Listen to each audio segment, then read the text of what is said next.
education sector, and cognizant of the surge in the rate of infections across the country, the Ministry of Education shall jointly, with all the stakeholders in the sector,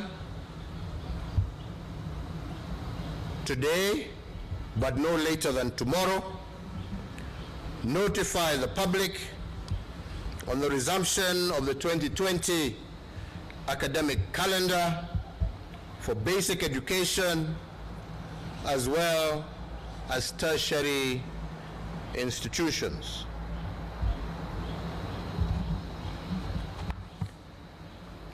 Number 5, that conscious that movement of people is in itself a catalyst for the spread of the disease, there shall be no movement of public transport vehicles into and out of areas previously under cessation of movement restrictions without the public transport providers being compliant with all protocols developed by the Ministry of Health.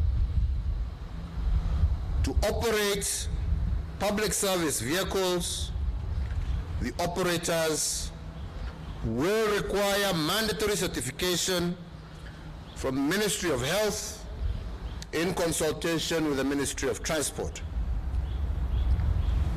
Number 6, that local air travel within the territory of the Republic of Kenya shall resume effective Wednesday, the 15th of July, 2020, and again, in strict conformity with all applicable guidelines and protocols from both the Ministry of Health and our civil aviation authorities.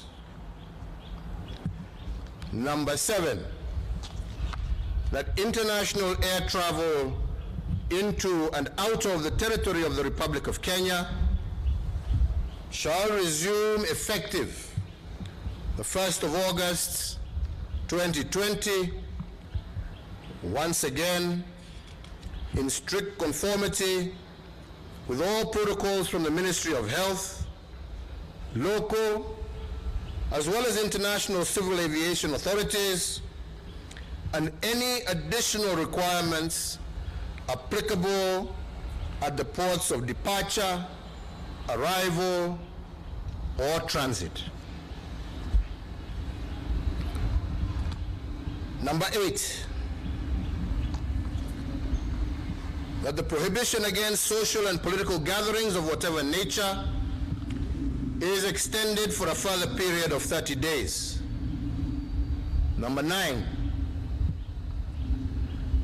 that the restriction of the operation of bars to takeaway only and the restriction of the number of persons who can attend weddings and funerals is extended for the further period of 30 days.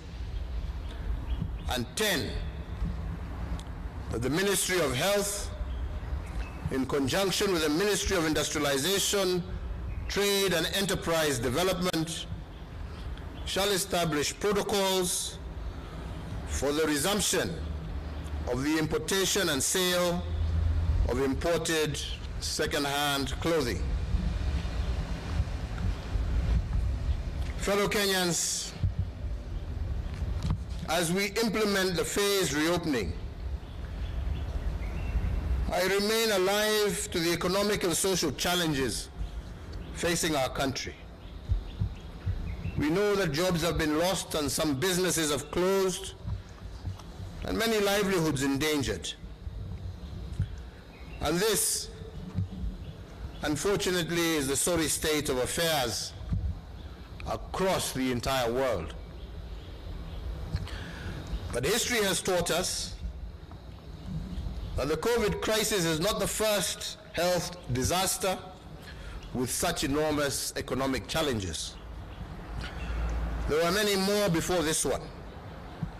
However, we must all be cognizant that those who overcame previous disasters and finished on top did so by first changing their mindsets.